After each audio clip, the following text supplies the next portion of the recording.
Bienvenue sur ma formation complète sur les systèmes d'information achat. Nous allons découvrir l'ensemble des informations que vous devez maîtriser lorsque vous souhaitez mettre en place une solution e-achat. La culture du changement. N'oubliez pas que pour vous, quand vous faites cette formation, vous êtes déjà prêt, j'imagine, au changement, à la digitalisation. Vous utilisez tous les jours vos ordinateurs, votre téléphone, etc. C'est loin d'être le cas dans une entreprise. Alors, peut-être que vous êtes déjà aperçu, sinon ça ne va pas tarder. Vous allez vous rendre compte que vous avez des personnes extrêmement récalcitrantes à la technologie. Ça paraît fou de le dire aujourd'hui, on est entouré de digital, mais vous avez des personnes dans une entreprise qui ne veulent pas, qui ont du mal, alors certaines veulent, mais ils ont du mal tout court à passer le cap. Donc là, vous devez avoir en fait une méthodologie de communication pour travailler sur cette culture du changement. Et cette méthodologie s'applique quel que soit le projet que vous lancez. D'accord ? Cette méthodologie, si vous regardez bien, elle a très bien marché pour le Covid. D'accord ? Culture du changement, blocage, etc. C'est une manière, vous voyez, c'est Kotter qui a fait ça, les 8 étapes du changement. Donc ça a été théorisé, on va dire, pour faire en sorte de vous donner, de manière très large, les guidelines. Première étape, il faut créer de l'urgence. C'est-à-dire, dans notre cas, pourquoi il est urgent de digitaliser notre process. Qu'est-ce qui ne marchait pas bien auparavant? Comment on peut l'améliorer? Et pourquoi c'est maintenant qu'on doit le faire, pas demain, pas après-demain? Pourquoi on ne l'a pas fait hier alors qu'on aurait dû le faire? Donc, créer de l'urgence. Ensuite, vous devez former une coalition puissante, c'est-à-dire qu'une fois que vous avez communiqué, vous devez repérer ceux qui vont vous aider dans le déploiement de cette solution, qui sont à fond, on va dire oui, c'est super, j'ai vraiment envie de m'engager dans ce projet, c'est une très bonne idée, ça fait longtemps que je le désirais, versus ceux qui sont contre, les réfractaires. D'accord ? Vous devez donc vous mettre dans la poche toute cette coalition qui vont vous aider à communiquer sur ce projet-là. Donc, eux, vous les intégrez dans le projet et vous listez, alors quand je dis vous listez, vous ne faites pas une liste noire, hein, mais vous repérez les départements ou les personnes qui sont les plus récalcitrantes, non pas pour essayer de les convaincre, parce que vous savez, de manière générale, on ne convainc jamais quelqu'un qui est sûr de lui sur le côté négatif. D'accord ? Par contre, si vous le repérez, vous pouvez le mettre de côté.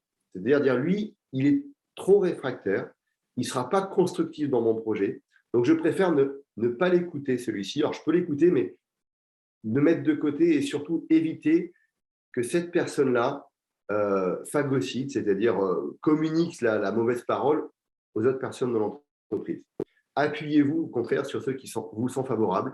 Envoyez-les comme des ambassadeurs dans vos entreprises pour prêcher la bonne parole sur ce changement. Ensuite, troisième étape, créer une vision de l'état futur, une vision idyllique. Pourquoi c'est important de faire ce changement maintenant et pourquoi ça sera beaucoup mieux une fois que la digitalisation sera mise en place. Et donc là, vous parlez de cas pratiques, de comparaison par rapport à la concurrence, d'efficacité, etc., de facilité. Vous devez vraiment communiquer, vous voyez le point 4, communiquer une vision positive de vos actions.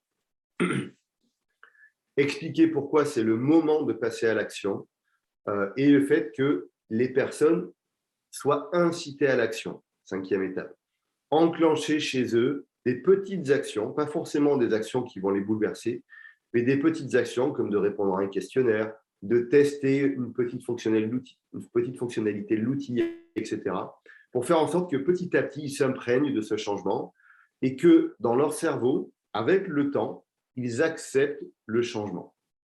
Donc, à partir de là, vous générez des victoires à court terme. C'est-à-dire que toutes ces petites actions cumulées, vous allez devoir les communiquer en disant, regardez, tel département a réussi à déployer telle partie de la solution. Ça fonctionne super bien, ça a permis de générer tant d'économies, ou ça a permis d'accélérer les process, ou ça a permis de gagner des appels d'offres, etc. Donc, vraiment communiquer sur les victoires. Septième étape, consolider le succès pour plus de changements. C'est-à-dire que vous allez continuer à inciter à l'action, continuer à communiquer pour faire des effets cliqués. Une première action est une victoire. Félicitations, bravo, vous êtes les meilleurs. Maintenant, deuxième niveau, c'est comme dans un jeu. Deuxième niveau, vous allez faire ça. Bravo, vous avez passé le deuxième niveau. Troisième niveau, quatrième niveau, jusqu'à faire en sorte que ce soit ancré dans une nouvelle culture d'entreprise et que la majorité des salariés se disent, mais comment j'ai pu faire avant pour travailler sans cet outil? Je n'imagine même plus revenir en arrière en me disant, comme je le faisais avant, sur Excel, par email, papier, scanner mes documents, etc., qui me semblait être la solution la plus efficace il y a 1 an, 2 ans, 3 ans. Aujourd'hui, je suis tellement convaincu de cette nouvelle solution que je ne changerai pour rien au monde cette solution et cette nouvelle manière de travailler. Plus vous allez être sur une modification qui impacte quelque chose qui est ancré dans la culture de l'entreprise, plus la culture du changement va être longue à mettre en place. Donc, la communication. Premier point, définir les progrès attendus. D'accord? Axez-vous vraiment sur le positif. Pourquoi vous mettez ça en place, c'est parce que vous avez une vision. Et vous savez que dans quelques mois, quelques années, cette vision va apporter un bénéfice tel qu'ils ne voudront jamais revenir en arrière. Ensuite, impliquez la direction. Faites en sorte que votre direction soutienne votre projet. Si vous n'avez pas le soutien de votre direction et que vous essayez de convaincre des collaborateurs, ça va être extrêmement difficile. Gardez en tête que votre projet de digitalisation, il est rarement limité à la direction des achats. Vous allez devoir intégrer la finance, l'indus, quasiment tous les services de l'entreprise qui vont interagir avec votre solution e-achat. Donc, vous devez absolument faire en sorte que la direction communique, vous renforce vos communications, parfois impose à certaines personnes le fait de mettre en place vos plans d'action et vos recommandations. Ensuite, vous devez motiver les acteurs. Motiver les acteurs, c'est par exemple leur donner une carotte. Si tu fais ça pour moi, si tu vas dans mon sens, ben moi, je vais t'aider en te proposant d'autres éléments, en t'aidant sur tel projet, en te mettant en relation avec telle personne, etc., etc. Donc, ces sujets-là sont super importants de motiver vos collaborateurs, à la fois en interne, mais également peut-être côté fournisseur. Ensuite, organiser le changement, on vient d'en parler. Donc, gardez en tête que c'est de la communication, c'est de la formation, c'est des petites actions répétées petit à petit. D'accord? C'est des actions qui prennent peu de temps finalement pour vos utilisateurs, mais qui, dans leur tête, va commencer à les faire travailler sur demain, comment ce sera.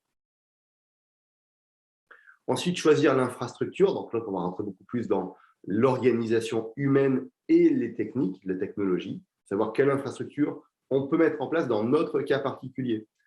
Et chaque entreprise a un cas différent. Certaines sont très concentrées dans une grande ville avec un Internet super rapide. D'autres sont internationaux. Et à ce moment-là, vous êtes peut-être dans certains pays où vous avez des problèmes d'Internet et c'est plus délicat à piloter. Et donc, enfin, effectivement, le pilotage. Piloter la transformation, c'est-à-dire que vous devez garder un tableau de bord, faire des réunions régulières avec votre comité de pilotage pour valider que tous les éléments de mise en place soient contrôlés et respectent surtout le planning qui a été défini. Ce module est terminé. Je vous invite à parcourir l'ensemble des modules de ma formation Système d'information achat. Et surtout, pensez à vous abonner à ma chaîne et appuyer sur le pouce bleu. À bientôt!